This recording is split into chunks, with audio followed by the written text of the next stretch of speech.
এই এটা কি কম্বল আনছো? সারা রাত শীতে কাঁপতে থাকি, গরম হয় না?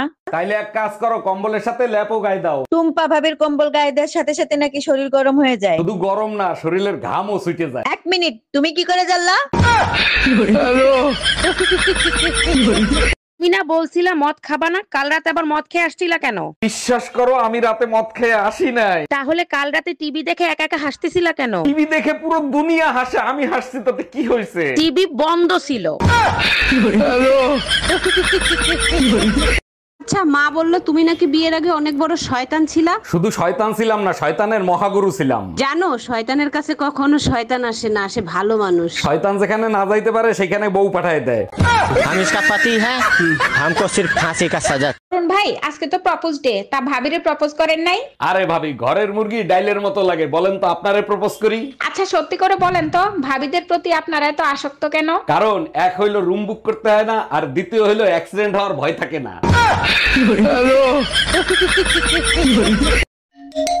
হ্যালো, এই কই তুমি? তাড়াতাড়ি বাসায় আসো, আমাদের ম্যারেজ ডে কেক দিয়ে গেছে। কেক তো কাটবার রাত 12টা, এখন এসে কি করব? তোমার সাথে একটু রোমান্স করব, তাড়াতাড়ি আসো। তুমিও না সবসময় শুধু রোমান্টিক মুডে থাকো। ম্যারেজ ডে জায়গায় ভয়ঙ্কর ডে লিখছে, আজ তুই শুধু বাসায় আয়। আর কত মার্কেট করবো, এবার বাসায় চলো। আমার হয়ে গেছে, পাশের বাসার ভাবি একটা লাল ব্লাউজ দিতে বলছিল, ওটা বাকি আছে। সমস্যা কোথায়? তাড়াতাড়ি নাও, তাড়াতাড়ি চলো। সমস্যা হলো ভাবির সাইজ কত ওটা ভুলে গেছি, দাঁড়াও একটা ফোন দিয়ে শুনি। এর জন্য ফোন দিতে হবে কেন? 32 সাইজ নিয়ে চলো।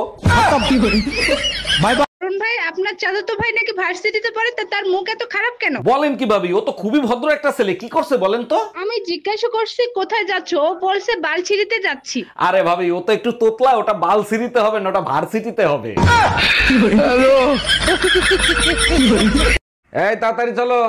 কি ব্যাপার, তুমি মাস্ক পরো নাই কেন? এত দামি লিপস্টিক পরছি কি মাস্ক লাগানোর জন্য? করোনা এসে যখন কিস ডে পালন করবে তখন বুঝবা মজা। জি না, লিপস্টিকে স্যানিটাইজার লাগানো আছে। তোমার চেহারা দেখলে মরতেও পারে। কিস ডে পালন করতে আসলে মরণ ডে পালন করবে।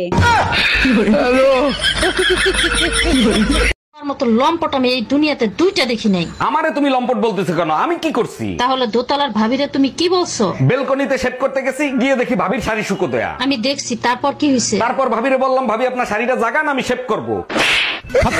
দিন রাত চাকরানির মতন খাটি, তুমি কি করো আমার জন্য? দেখো, শান্তিতে থাকতে দাও। একবার যদি আমার ভিতরের জানোয়ার বের হয়ে যায় না, তাহলে কিন্তু খবর আছে। সরি, আমার ভুল হয়ে গেছে, তুমি শান্তিতে থাকো। একেই বলে শক্তের ভক্ত নরমের জম। আমি জানোয়ার অনেক ভয় পাই। তোমার সাথে একটা লোক দেখা করতে আসছে, লোকটা দেখতে একেবারেই তোমার মতো।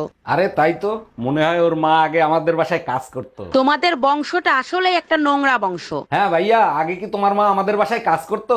না ভাইজান, আমার বাপ কাজ করতো। তোমার মতো লম্পট আমি এই দুনিয়াতে দুইটা দেখি নাই। আমারে তুমি লম্পট বলতেছো কেন? আমি কি করছি? তাহলে দোতলার ভাবিরে তুমি কি বলছো? বেলকনিতে শেভ করতে গেছি, গিয়ে দেখি ভাবির শাড়ি শুকো দেয়া। আমি দেখছি, তারপর কি হয়েছে? তারপর ভাবিরে বললাম, ভাবি আপনার শাড়িটা জাগান, আমি শেভ করবো।